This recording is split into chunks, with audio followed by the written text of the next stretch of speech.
Ulek bulu jahit tu Ustaz, iya. Tapi nya bisa berubah. Jadi ulek zalim. Ya Allah, hamba ingin berubah. Nyo kabul adalah keluar air ludahnya. Air ludah tu berbanang-banang, nyo pintal je tanduan. Tiap hari nyo pintal. Tak bantulah ke pompong. Berlubang di bawah.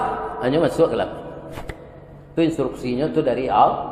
Setelah masuk ke pompong tu nyoba ndak 30 hari, hampir puluh hari, lebih lama dari awak. Ke rumah bini tua nyo ndak pulang, ke rumah bini baru.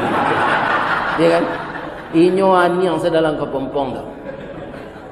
Lah sampai 40 hari keluar. Nyo bansuan-suan keluarnya tu Pak. Lamahnya baru, lamah.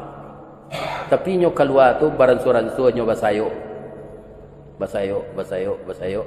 Akhirnya nyo tabang. Lai bentuk ulek bulunya lai. Lah berubah jadi ramo-ramo. Jadi pantun de orang Manengan Sirih beralik. Ramo-ramo sayuknya balang badar yang bunyi cingkari banyaknya ampek puluh ampek rauknya ke bungo ju. Indah carano bukan kapalang dalam konjangkan so belari terletak di ruang tengah berisi sirih selangkoknya. Sampiran pantunnya tadi ramo-ra. Di samping ramo-ramo tu rancak alui rancak di pandang mato karajonya rancak lo sudah tu. Mangga memindahan bibit bunga jantan ke bunga betina. Terima kasih kupu-kupu, engkau telah menjadi perantara pernikahan kami berdua.